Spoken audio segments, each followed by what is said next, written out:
The verse after this, I think. Or maybe 2-4. 2-4. Yeah. Gopi Jana Vala Ba Girivana Dari. Next chapter.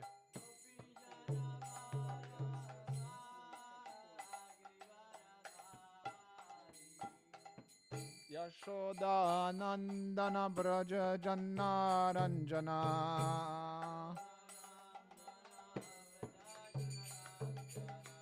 Yashoda Nandana Braja Janna Ranjana. Yamuna Tiravanachari.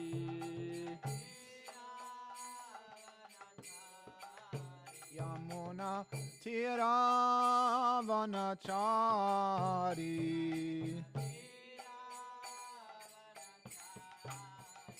Jaya Radha Madhava Kunja Bihari.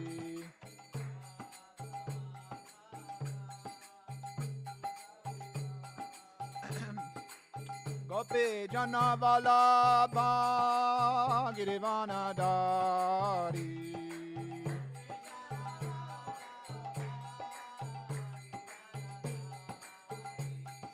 Gopi Jana Vallabha Girivana Dari.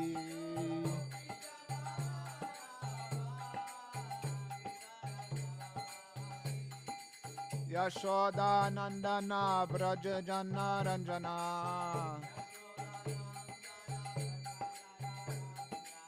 Yashoda Nandana Braja Jana Ranjana.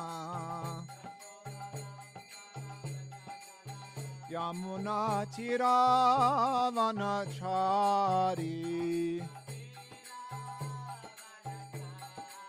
Yamuna Tiravanachari. Jaya Radha Madhava Kunja Bihari.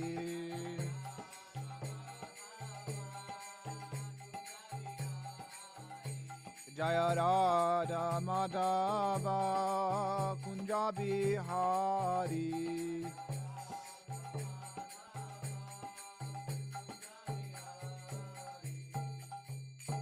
Jai Om Vishnu Pad Paramahamsa Pavikarajacharya Shatar Shata Shishimad His Divine Grace A.C. Bhaktivedanta Swami Srila Prabhupada Ki Srimad Bhagavatam Ki Hare Krishna Om Vishnu Pad Hare Krishna Prasthaya Bhutale Srimad Bhaktivedanta Swami Nityanamani Om Namo Bhagavate Vasudevaya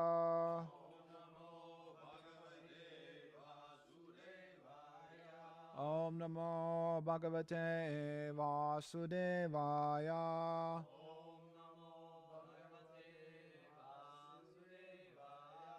Om Namo Bhagavate Vasudevaya.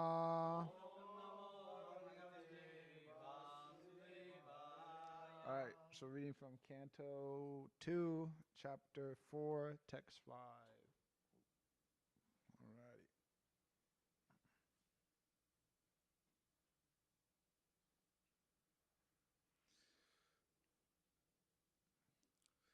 Okay, so Rajovacha Vachaha Brahman. I'm sorry, I'm having trouble looking at this. Samichinam Vachaha Brahman Brahmana Sarva Nyasya Tava Anagaha Tamaha Vishirjyate Mayam Harehe Katayataha Katam Rajovacha Samichinam Vacho Brahman Sarvagnasya Tavanagaha nagaha. Tamo vishiryate mayam. Hare kata yata katam. Rajavacha. Samichinam vacho brahman. Sarvagnasya tava nagaha. Tamo vishiryate mayam. Hare kata yata katam. Rajavacha. Samichinam vacho brahman. Sarvagnasya tava nagaha. Tamo vishiryate mayam. Hare kata yata katam.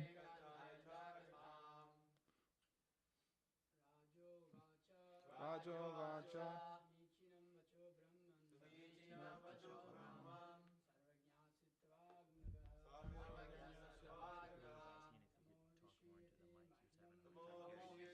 Just now? Yeah, I'll talk. I was just doing the verse, was holding it. That's why. Yeah, yeah, yeah.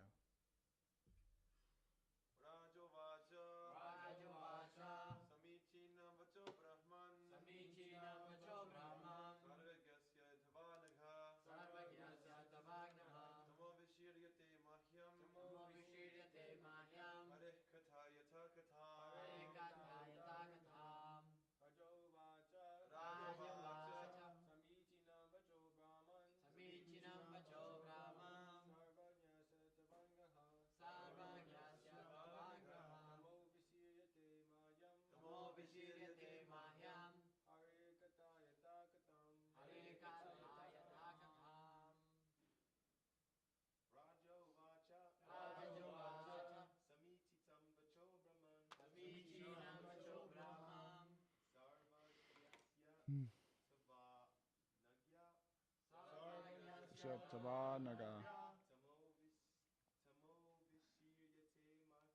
Tatom Vishate Mayam. Hare Kata Yata Katam. Mataji's? Okay. All right. Raja Vacha. The king said. Samichinam. Perfectly right. Vachaha. Speeches. Brahman.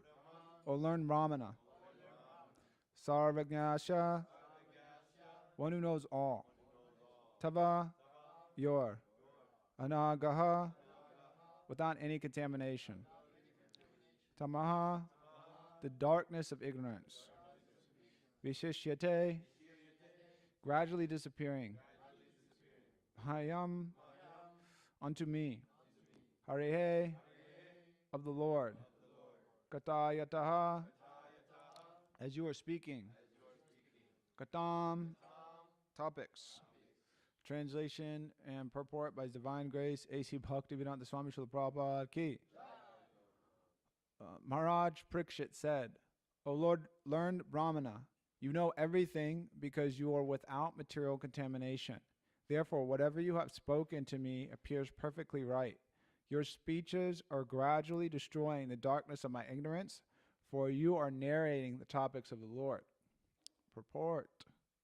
The practical experience of Maharaj Parikshit is disclosed herein, revealing that transcendental topics of the Lord act like injections when received by the sincere devotee from a person who is perfectly uncontaminated by material tinges.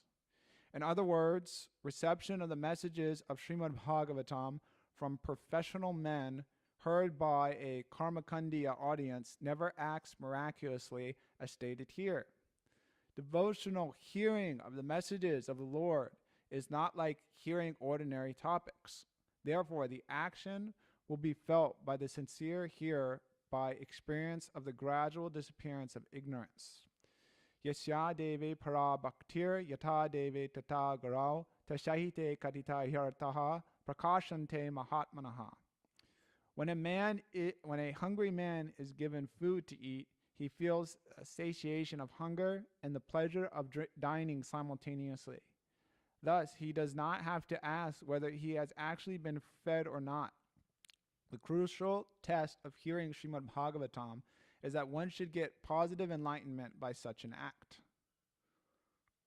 Om Gana Timanandasya Gananjanjana Shalakaya Chakshuram Nivatamyena Tasmai Shri Guruve Namaha Shri Chaitanya Mano Vishnam Stapitam Yena Bhutale Swayam Rupa Kadamayam Dadati Swabadantikam Vandeham Shri Guru Shri Yukta Parakamalam Shri Guru Vaishnavam Shah Shri Rupam Sagajatam Saganam Raganatam Mitam Tam Shajivam Savadvaitam Savadutam Parijana Saritam Krishna Chaitanya Devam Shri Radha Krishna Badan Sagalanaritam Shri Vishakamitam Shah Nama Om Vishnu Padaya Krishna Vishtaya Bhutale Shrimante Bhakti Vikas Swaminiti Namane Nama Om Vishnu Padaya Krishna Vishtaya Bhutale Shrimante Bhakti Vedanta Swaminiti Namane Namaste Saraswati Devi Gauravani Pacharine Nivisheshu Shunivari Paskatara Satarine Jai Shri Krishna Chaitanya Prabhu Nityananda Shri Advaita Gadadhar Shivasari Gaura Bhaktavinda Hare Krishna Krishna Krishna Hare Hare Hare Rama, Rama Rama, Hare Hare. Rajo Vacha, Samichinam Vacho Brahman, Sarvagnasya Tavanagaha, Tamo Vishiryate Mahayam, Hare Kata Yata Katam. Maharaj Parikshit said, O Lord Brahmana, you know everything because you are without material contamination. Therefore, whatever you have spoken to me appears perfectly right. Your speeches are gradually destroying the darkness of my ignorance, for you are narrating the topics of the Lord. So, before I get into this verse, I'll say something that's completely unrelated. It's related but not unrelated. So when I was reading this verse, I was thinking, anyway, it's a little funny, but so specifically here it's mentioned, what is this? Anagaha, without contamination. So aga means like sinful, like contaminated. Specifically, that's one of the names of the demons, right? Aghasura. And Aghasura, he was, I believe, he was really fried out because his sister was Putana, and then his brother was Bakasura. So Baka means like crane. So he was fried out that Krishna had killed them, and so he was thinking that, he wanted to kill Krishna, but not only did he want to kill Krishna, I think he wanted to kill the children first, or the residents of Vrindavan, or something like that. But anyways, he wanted to like really inflict suffering onto all the residents of Vrindavan for Krishna killing his brother and sister. So even amongst demons, there's this. Anyways, there's always attachment. But he, anyway. So he wanted to kill Krishna in this way. He really wanted to make Krishna suffer. So what happened was that, that the cowherd boys, they went into Aghasura's mouth, and Krishna followed in, and then Krishna popped out of his head.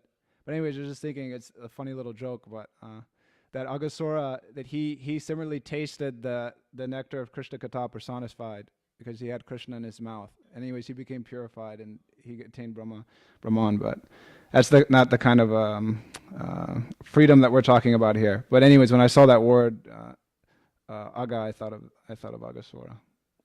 So this verse here is the main pivot of the verse. Well, the previous verse, actually. So the previous verse that Mitravan Prabhu spoke on yesterday, Maharaj Parikshit was rejecting this karma. I'm going to move this because this is in the way. So Maharaj Parikshit, he was, or I don't know specifically Maharaj Parikshit, but it's being mentioned about Maharaj Parikshit that he wasn't interested, I think, in the Trivargas. Let me see if I can find that here. Yeah, Trivargikam. So just, whatever, Dharma, Artha, Kama. So he was knocking those out, and then he was fixing himself on Krishna, Krishna consciousness. So this verse is kind of more emphasizing that.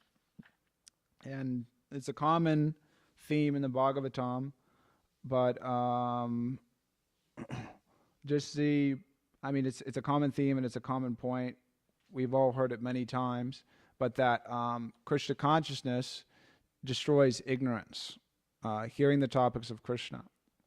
So Parikshit Maharaj is similarly expressing that, and then this purport also is substantiating that point. So anyways, I wrote some things down here, but I don't really know what I wrote down. Anyways, whatever. So the Prabhupada opens up this purport by mentioning was an interesting way. So Srila Prabhupada, one of the qualities of a devotee is that he's poetic. So Srila Prabhupada poetically explains. So Srila Prabhupada, he says the same things, but it says them in different ways. And sometimes those things really stick out to us. Just like there's so many verses in the Bhagavatam, they say the same thing. They may be a little bit different here and there. That was being discussed yesterday. I forget, I don't know the Sanskrit, the verse, what is that? Bhagavati Tamaslo. No, that wasn't it. But it was, I can't remember. Anyway, but the verse talking about how by engaging in bhakti yoga, one gets knowledge and attachment. Which verse? That's Bhagavati? No. Yeah. Yeah, so they were saying that in the third canto, I think that it says, Darshan, I don't know, anyways, Darshan cha Gyana. And Vitravan and Mahotsa, they know they were here. So it says the same thing, but it's slightly different. And it brings out different meanings. And according to our, because Krishna is all attractive, some verses, though they may say the same thing, it's because they appeal to us just a little bit more. So Srila Prabhupada, in this way, he opens up this by explaining that revealing the transcendental topics of the Lord act like injections when received by a sincere devotee from a person who is perfectly uncontaminated by material tinges. So an injection, so someone that's getting injected is usually, that means it's a sick person. So they have they may have some serious sickness, or they may not. They may be wanting to avoid a serious sickness, because people don't get, whatever. They don't get injections for well, I guess you can't get a flu shot for the common cold. Well, I guess I used to hear there's no shot for the common cold, but something, some whatever, you have some sneeze or whatever, you have some sneeze and you have some slight cough, so the doctor wants to give you an injection. Usually not. Usually they just say, whatever, take some rest, you'll get better. So when one gets an injection, it's understood that's a serious thing. So the process, the topics of Krishna consciousness, they protect us from the contamination of sense gratification of material life. The contamination here being mentioned of, there's different ways of understanding, but just it's mentioned in relation to tamagun, so just ignorance. So Bhagavad Gita describes ignorance in many ways, but just like inertia, not wanting to do anything, depression, like this, sleeping. These are signs of the mode of ignorance. But also, too, Krishna consciousness dispels this passion, which is this drive to do things, to be very much established in the material world, to enjoy sense gratification, and also destroys goodness of just being satisfied with knowledge or being just dharmic and like that. It takes one to the Sudha Sattva platform. What is that verse? Sattvam Vishudam Vasudeva Savitam, I think. And also, too, was this... it's on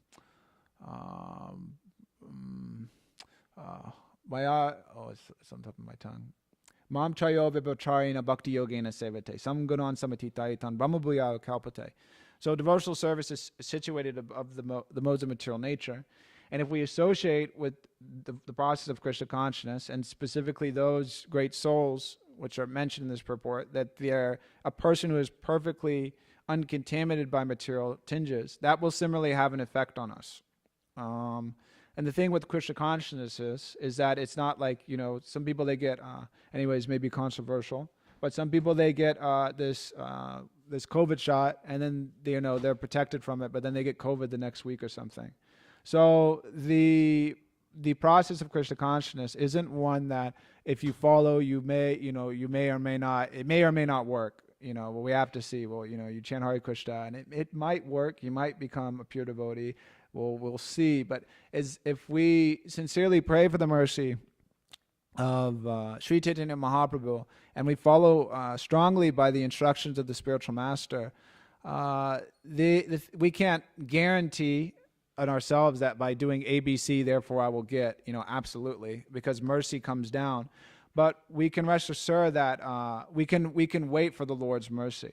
There's a difference between demanding that I deserve this mercy, so therefore I should get it, and then when Krishna's pleased, he may give or he may not give. But whether Krishna gives his mercy or whatever happens actually, even if we go through the most difficult times in Krishna consciousness, the least that we can do is have the determination that, well, I'll never give up the service of Sri Chaitanya Mahaprabhu, and I'll never give up the service of my spiritual master. So was this not Prahlad Maharaj similarly prays, the verse is on the tip of my tongue, but I won't be able to probably remember it. Mitravan probably knows, but the Prahlad Maharaj plays that in essence that he wants to engage in the service of his spiritual master Narada Muni, because he saved him from the mire, the darkness of the material world.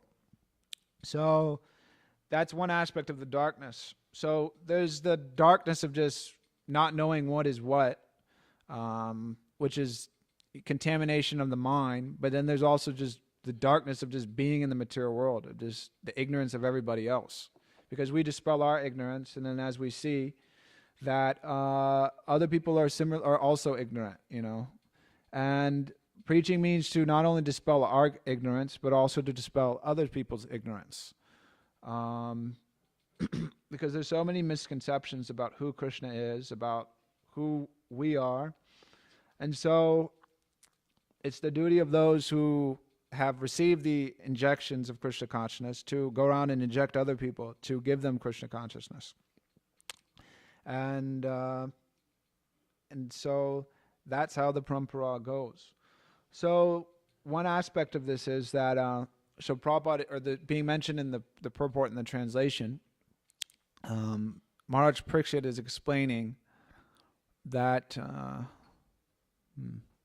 that these speeches are destroying the darkness of ignorance.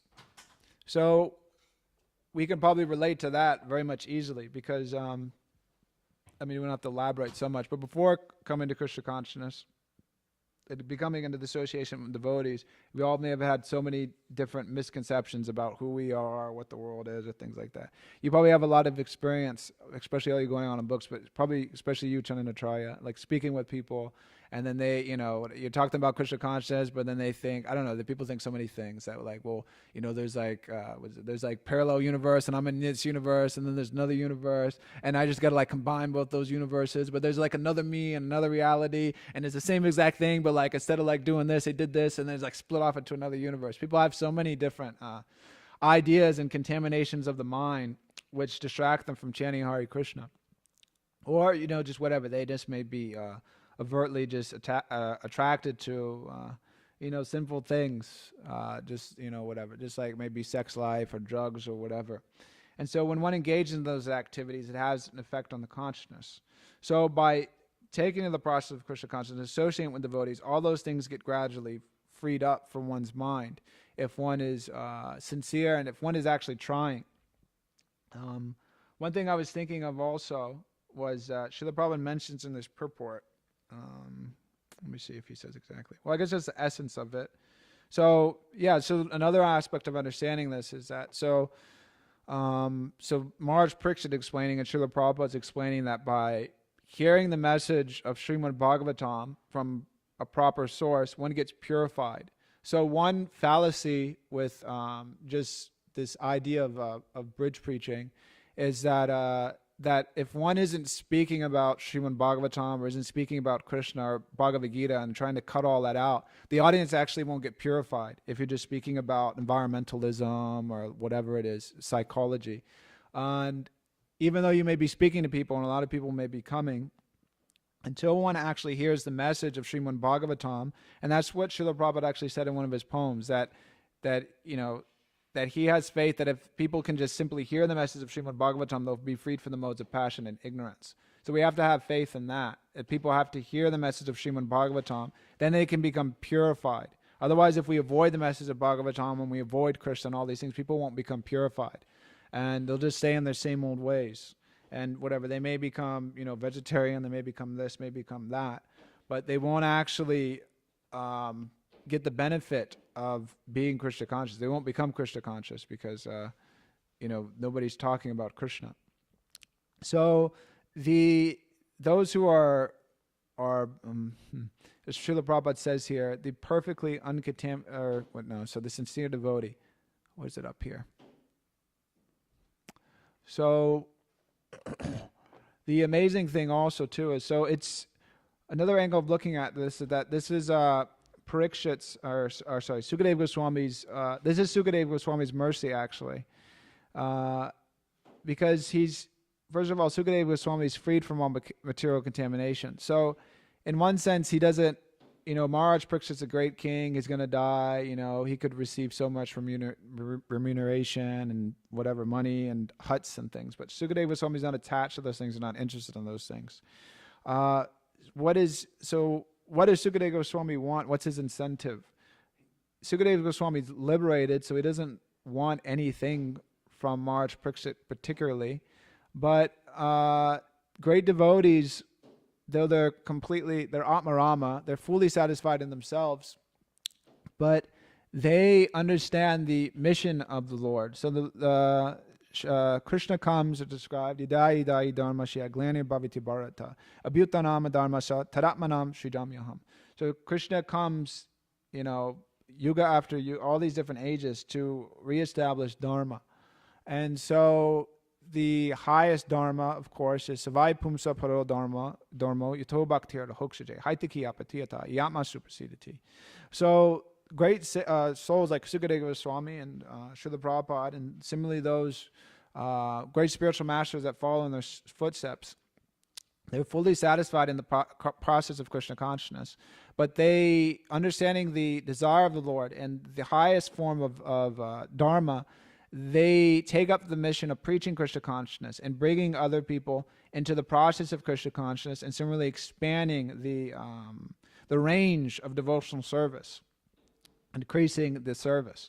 Because it's nice, why else other did Vishwachitra Prabhu and Mahotsa Prabhu and others work so hard to acquire this facility? There's a big temple, there's lots of rooms, lots of space, why get all this space? Why do I get all this room? Because the idea is that by getting such a big facility, it will increase the span of devotional service more. So then more activities will be able to go on. It's difficult to do a Sunday feast with one person, or to do a Rath Yatra with one person. You need hundreds of people to do these things. And so by increasing the span of devotional service more and more, Krishna is pleased, and Krishna bestows his mercy. And so this is the desire of Krishna actually. And so there's different ways of looking at it, but this is why book distribution pleases Krishna so much and pleases the Guru Parampara, because it expands the limits of devotional service. And the thing is that there is no limit actually. It's not, you can't reach the ceiling with book distribution or with Harinam or with Prasadam distribution or anything in Krishna consciousness. It just keeps increasing more and more and more, because there's an unlimited market. Even after distributing, even if you distribute books to every single person all over the world, then more people will be born, and then they'll read those books.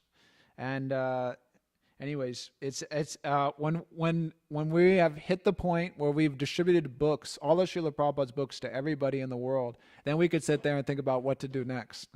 But until we do that, we shouldn't feel that we've hit the limit. So there's unlimited scope actually. And the fulcrum of book distribution is situated on this principle of this verse right here, of giving people the transcendental knowledge, destroying their ignorance, and letting them get a chance to hear about who Krishna is, and truth actually. Because people are hearing about Krishna. Just like yesterday, I went to some doctor, and then the lady, she heard about Krishna, and Krishna was some Hindu god, and she's reading the Upanishads. And she was explaining that she tried to read the Bhagavad Gita, but it's too long, but she likes the Upanishads because they're short. And so I thought that was interesting in many different levels. But one thing is that it seemed like reading the Upanishads for her was some recreational activity. And also that she didn't like the Bhagavad Gita because it was too long.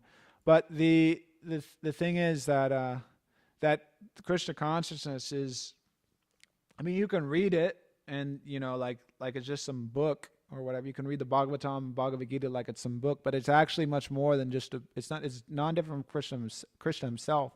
But the Srimad Bhagavatam and the Bhagavad Gita and the books that Srila Prabhupada actually gave to us, they're not just something that we leisurely read just to pass the time, but they're actually they're our life. You know, these books, what we read when we read them and we try to understand them, we look at this and we understand that this is actually how I'm supposed to live my life. This is the bar. This is the standard by which I gauge myself. You have the Guru, the Sadhu, and the Shastra. So this is my means for understanding reality, is what it's saying in this purport. This is the lens, the Shastra Chakshus. This is how I should understand things. So when we're distributing these books, and we're trying to bring people to that platform, and they may read, you know, casually things like that, but it'll have an effect. It'll purify them, and it may make them look at things differently, or have a different understanding. And so by them understanding things in truth, and hearing from Srila Prabhupada and similar great souls, they will become purified. And as to quote again, they will be injected with Krishna consciousness by the sincere devotee. So Srila Prabhupada, another important point here, is that Srila Prabhupada, and it's important for us to understand also, is that he says by a sincere devotee from a person who is perfectly uncontaminated by material tinges. So the thing is that when we're speaking the message of Krishna consciousness, we don't have to worry so much about our level of material knowledge. That, whatever, I'm not so educated, or I'm not so learned, or I don't know so much. It may be required to know some of the different intricacies to explain to people if they have questions or of such. But if we're actually, the main qualification is that we should be sincere, and we should at least be living a pure life, trying to move in that direction, and also hearing from the right source. But we have to be sincere, actually. That's the main thing. One letter that I read years and years ago, which stuck with me, is, Srila Prabhupada was instructing one disciple to not let another disciple speak in I think Boston or somewhere, because that disciple had deviated from the Guru Parampara by disobeying Srila Prabhupada. So therefore, even though he may speak nicely, and he understood Krishna consciousness at some level, there won't be any change in the heart of the audience because of his deviation. So the change in the heart happens not by our poetic speech of Krishna consciousness, or whatever we may say, but it happens by our chastity to the Guru Parampara, by speaking the message of Shastra, and Krishna reciprocates with that. And then the audience hears that, and then they're moved, and then Krishna makes arrangements in the life. Just like sometimes, we may be speaking to somebody, trying to, help them come into Krishna consciousness. So we're trying to help them come into Krishna consciousness, but then at the same time, Maya is trying to convince a person that, no, it's not a good idea. What about your future? What about your education? What about this? What about that? What about that cat? What about, so many different things that may hold us back. What about your family? What will your family think? Can you really trust those people? So Maya's working on the person that we're preaching to in that sense. But when we're speaking to someone also, and we're really praying, Krishna helps also, and then makes an arrangement for that individual. Someone that we thought would have joined because, they were so attached to their girlfriend, all of a sudden their girlfriend dumps them. And then the person is just like freaking out, doesn't know what to do, or, the person's addicted to drugs. And then it's like, unless they give up drugs, how they going to take up? And then they get arrested, and then they're forced to be clean because, they have a drug test every month or something. So then when we speak, Krishna reciprocates and helps make an arrangement in the individual's life so that that person can take up to the process of Krishna consciousness. And it's amazing, actually, to see Krishna's hand work in that way. And that's Krishna's mercy. And Krishna's also simultaneously, too, we become enthused in that way, because we see that if we try to speak the message of Krishna consciousness, Krishna will reciprocate with that. And if there are any difficulties in that, then that's impetus for us to remain, to see if maybe Krishna is checking to see if our faith is strong. That are we only interested in speaking the message of Krishna consciousness straightly when people say, "Oh, very nice," or people are surrendering? Are we still inspired to speak the true message of Krishna consciousness when people are telling us it's wrong or society is against us? Just like I was watching, I think yesterday actually, or the day before, there was an interview in 1976 with deprogrammers. So, and he was, Amarendra Prabhu was on there, and I watched about like 75% of it. But anyways, the program is talking about, like this Hare Krishna movement, whatever, brainwashed. I mean, we've all heard it so many times. It was the actual interview. So anyway, so at that particular point in time, some devotees were getting kidnapped, and then, explained that, did you know this about the Hare Krishna? He was saying, we tell them all the bad things about the Hare Krishna movement. And then I guess that makes people realize, I didn't know all the bad things, so therefore I should leave. But the thing is that there may be so many bad things about, the Hare Krishna movement, or about this person or that person. But the thing is that it's the material world. And just because one individual may, go off on the path of Krishna consciousness or whatever, doesn't justify that, or one can't come to the proper conclusion that the process of Krishna consciousness is actually faulty just because someone had some problem following it. What that means actually is that that the process of Krishna consciousness works if you follow it, and by not following it, it justifies that it works even more, because by changing things, one doesn't get the desired result. So similarly, there was tough times in that way. The public wasn't glorifying, the Krishna consciousness movement is so great. They were saying it's so bad. Anyways, there's also that funny video. I don't know if you saw. I sent it to a couple people, but there's also they were getting flack for dressing up like Santa Claus. So there was like a whole thing with that. I think it was pretty funny. But so then what do you do then? So then the public doesn't like you and people don't like you, so therefore we have to repackage Krishna consciousness. Not exactly. We have to stick to it, and we have to pray for Krishna's mercy, because the thing is that reality of the situation is, I mean, as Srila Prabhupada stated so many different times, that Krishna is the supreme Ishvara, and so Krishna is in control. We are infinitesimal. So if we have faith in Krishna, we abide by his instructions, if we have firm faith in the spiritual master, we'll see wonderful things happen, which are completely unimaginable, and then we'll have more and more faith in the understanding, as Krishna explained to Arjuna in the Bhagavad Gita. I don't remember the Sanskrit. You probably know, but he told him, just be an instrument. Savyasachin. Yeah.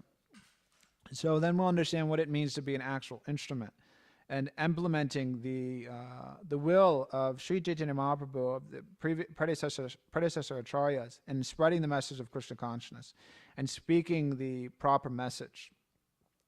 And so Prabhupada quotes this verse here: Yasya devi para bhaktir yatha devi tata garo tashaite karita yarta prakashante mahatmanaha. And so I'll read the translation here. So you can just pull it up. So, quotes two things there. Interesting.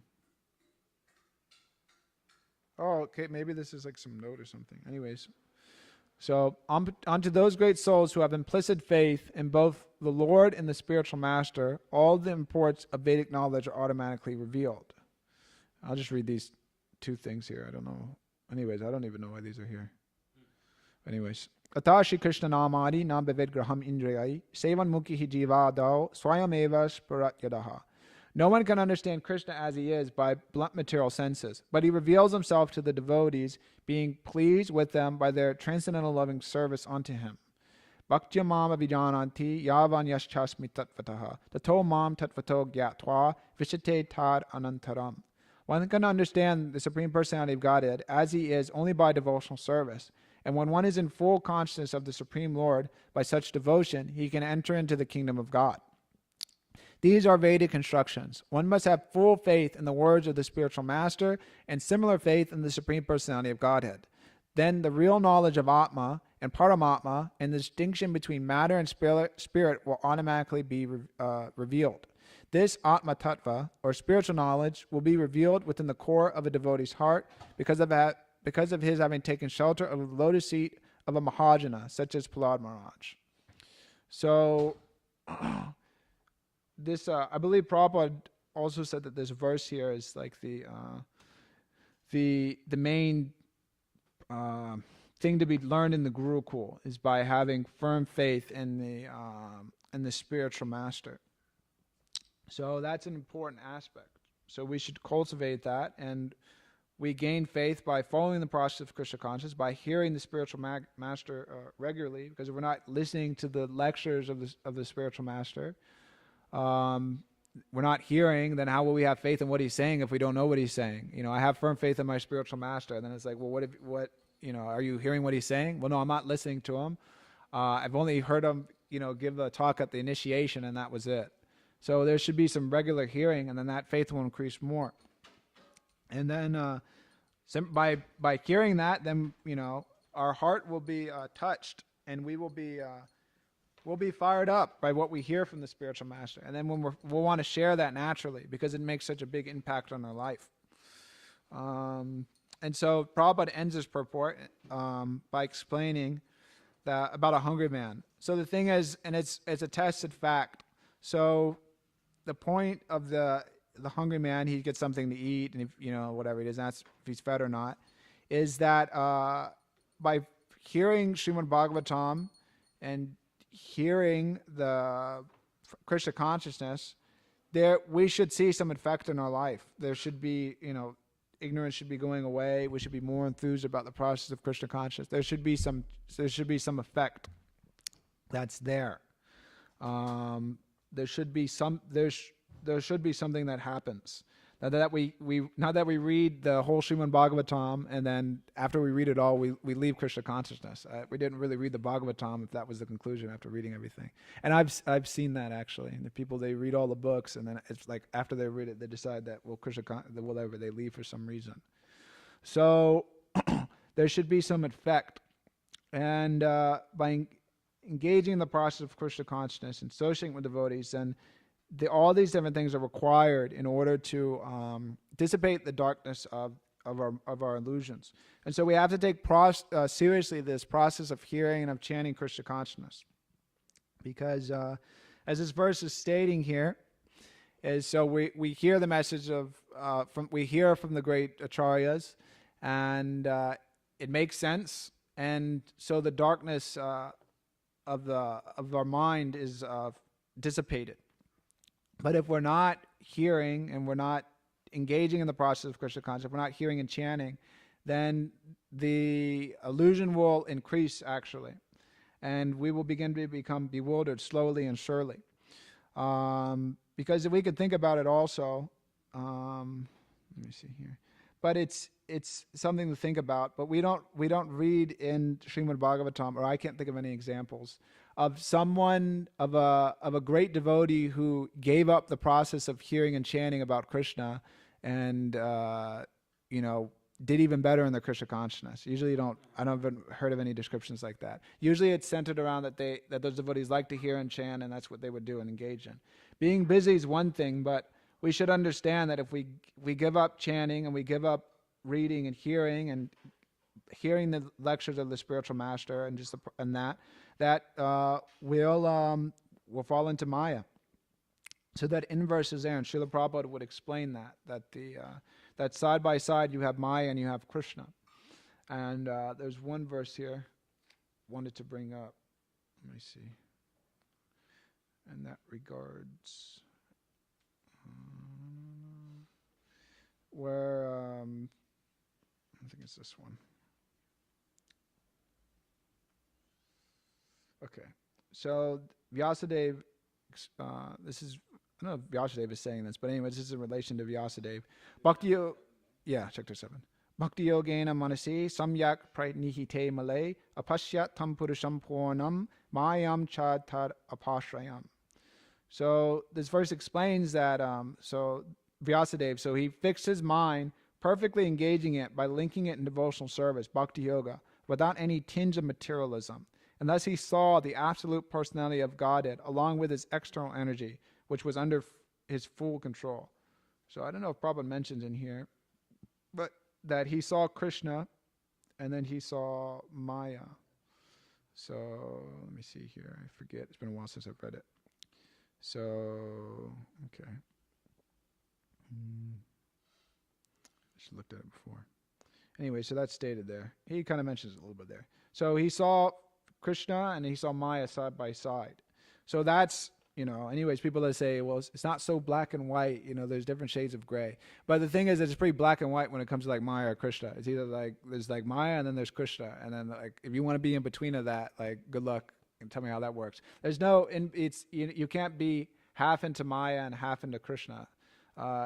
We're in a gradual process, so we're trying to become fully situated in Krishna consciousness, and so there's sadhana bhakti's there, that understanding is there, but not that the settling point is halfway into Maya, halfway into Krishna. So we have to choose what we want, and then we have to endeavor in that direction. And if we take steps towards Krishna, Krishna will help. If we want to take steps away from Krishna, Krishna will help also, and Maya will help also. Just like was being explained yesterday, or I think a couple days ago when you gave class notes, Prabhu, this prakshik atmaka and arvana atmaka. So Maya has the prakshik atmaka is that she throws us into illusion. So whatever, push, get back into Maya. And then arvana atmaka, the covering over, everything, we forget everything that we've learned, about Krishna consciousness or whatever. We forget all of that, and then back into Maya. So if we give up the process of hearing and chanting, that will actually be the result. So we have to always be careful of that, and to stay in the hearing the message of Srimad Bhagavatam, staying in the association of devotees, and taking seriously the instructions of the spiritual master and having firm faith in that. And by having that proper guidance and faith, one can be saved from so many nasty things in the material world, so many unfortunate situations.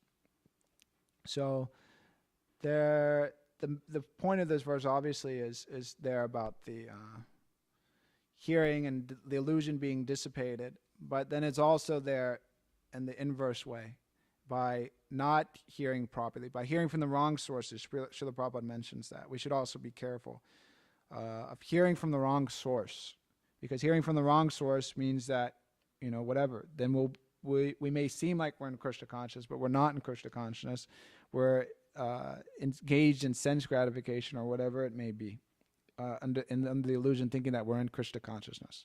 Just like was being mentioned yesterday, that one devotee was in a temple, and he was distributing Srila Prabhupada's books in the temple, in the temple that Srila Prabhupada established, and they were telling him, don't distribute Srila Prabhupada's books because they're not ready for it. The person in the temple. I mean, it was pretty crazy when I heard that. I mean, I laughed out of I don't know, it's like satire almost or something.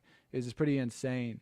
But it's really sad actually that in Srila Prabhupada's temple, people are saying don't distribute Srila Prabhupada's books because people aren't ready for that. And then what are they ready for then? We don't give them any books, or we give them some nonsense books or something. So this is insincerity and is perpetuating ignorance actually. And so in such an atmosphere, anyways, this is bogus. And so in that individual who's supporting those activities is a professional man being mentioned here by Srila Prabhupada. So the result of hearing from such a person is that miraculous things won't happen. What to say? But the building will be dirty. It will fall apart. The deities will be neglected. Everything will fall apart because the message isn't being spoken properly. The heart of Srila Prabhupada's movement, there's many things, but the essence of it is this transmission of speaking the proper message. That's what it's all about, is speaking the message of Krishna consciousness. That's what it's guru disciple to speaking. And of course from that speaking, then the service and all those things come, but the proper message has to be heard. If that's lost, then there's no point. And there's no point in the temple, there's no point in anything, because then it just becomes some useless, it becomes a deviant sampradaya, this upasampradaya. So it's an unfortunate situation, but this is a situation actually. This is the reality of it. And so no miraculous thing will happen. Nothing, whatever. Nothing will happen. It'll just drum go on. This is the same old. But when we carry out the orders of the spiritual master and we preach the proper message, then miracles happen actually. And then we see Lord Chaitanya's pastimes continuing and going on and on and on. And then amazing things happen, and the devotees are inspired. They help in so many ways. And then we feel inspired in the process of Krishna consciousness. And others feel inspired in the process of Krishna consciousness. So even in Lord Chaitanya's time, there was, what is this? I believe it's the sons of Advaita Acharya. Some, as Srila Prabhupada states, were useless, asara. And they were so closely related, but that simply they were, whatever, for one reason or other, they didn't understand the message properly. So they're described as like dead trunks of a tree. So we have to hear the message properly. We have to make that one with our heart, and we have to speak that. And we have to always be on the guide, because what is this? That any moment there could be a little drift from that. So we have to be careful that we don't follow it. We don't follow the same path that those other individuals did that made mistakes on the path of Krishna consciousness. So anyway, just a couple of things there. Could stop there if there's any questions or comments about anything. Hare Krishna. Hare Krishna. So I'm just going to read something that was sent from a quote from Kadamakanana Maharaj. I thought nice, at least for myself. Why devotees feel dryness in bhakti? So Kadamakanana Maharaj replies, I would say that in our Hare Krishna movement, one of the great causes of devotees becoming dry in their spiritual practices is because they do not get absorbed in reading. You see, chanting is something you do because we measure it, 16 rounds, it's very clear. But we do not vow to do 1 hour of reading. We just do not make that vow. So we do not give it the same urgency. But it should have the same urgency. Reading of scripture is very important, very, very important. If we are not reading, I guarantee you that everything will become stale. That's good. So I thought I'd read that as a personal thing, and then for others as well. Okay. Yeah, thank you for that. Yeah, there's that quote, but as Prabhupada said, that all the members of the Krishna consciousness movement must read all the books, otherwise they'll sleep, eat, and fall down. That's a heavy quote. Prabhupada put that in the Chaitanya Charitamrita. So the understanding of the individual that's reading that is that someone that's, that's not just somebody on the street, but that's actually a serious person. So that's a serious instruction. Anything else? Yes.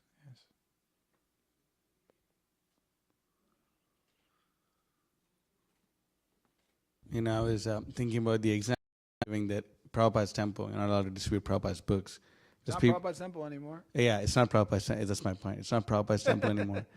But we see that especially when like more or less Hindus take over the temple. Yeah. Then, they're good at maintaining the deity worship. Yeah.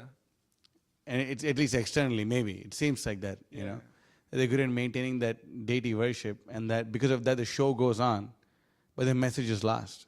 Yeah. And when this happens, it just becomes a matter of time where, like, I don't remember if I ever told you this, but like on Janmashtami of last year, I was working like a place which was supposed to be a Hare Krishna place, a devotee place, in LA. It was supposed to be a devotee place. But the disciples of a particular guru, they deviated, and they have like Radha Shamsundar or some deities like that. And they have a deity of Srila Prabhupada in the back. But then on the same altar, they have Ganesh, full-on Shiva, full-on Durga, full-on all these other like demigods. And then like, they have like the aspect of prasadam, and they have the aspect of kirtan. And they only sing like some kirtans which they like. And then they also like sing kirtans which are popular with the Hindus, like Om Jai Jagadish Hare. And that whole thing, and it becomes like a full kitschy. And these people are disciples of a guru in the Krishna consciousness movement. Yeah. They started and they're running it, And unfortunately, it seems like most of the temples, especially in North America, will take that route if they do not hear and chant the message properly. It's just a matter of time. How long until that happens? Yeah. We also know another place. We visited on Traveling Sankirtan where we got all that Mahaprasad from the fridge. Already the demigods are there. Yeah. How long until they creep their way up to the main altar? Yeah. You know, it's scary to say the least. Then to say anything against that is like public enemy number one. It also becomes also too, I mean, what's the word I'm looking for? But it's like when it gets to that state where, to say something against that or to like point out, it's like it becomes fanaticism. Like, like the Christians, for instance, like there's like the conception that like I'm Christian, so therefore immediately I'm going back to heaven.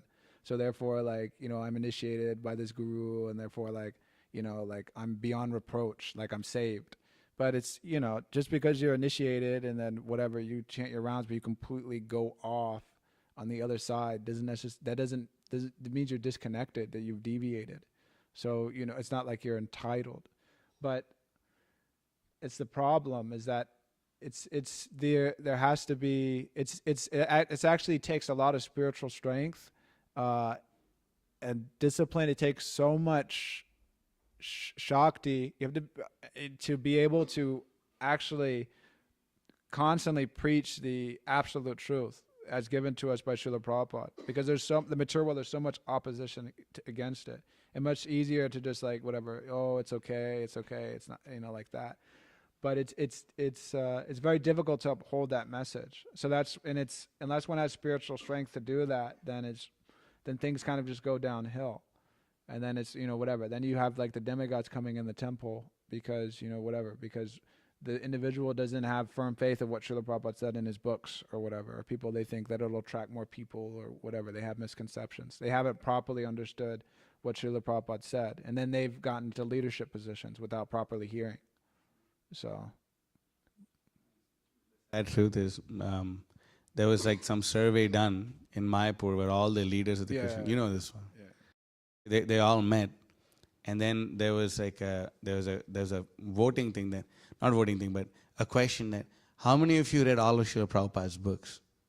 Then 0.0002% of all the leaders who met there read Prabhupada's books. How many of you read the Bhagavad Gita? 2%. 2%. And you've been in the movement for 10, 15, 20, 30 years, and you're a leader. What's your conception of Krishna consciousness? Like it behooves one to ask that question. Yeah. Yeah, it's an interesting thing.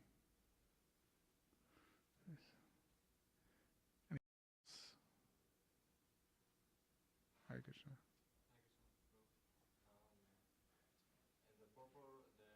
Translation of the verse where Maharaj Parikshit is saying that he's feeling the nectar of hearing about the pastimes of the Lord.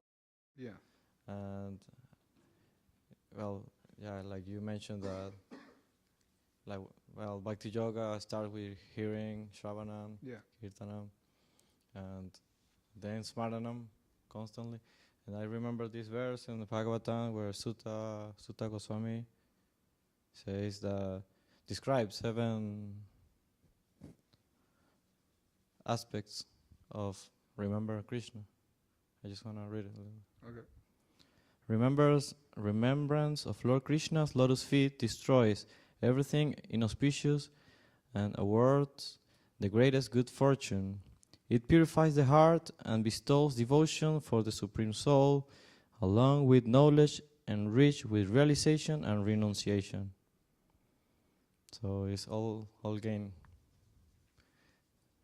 Like this. That's it. Yeah. Thank you. Thank you.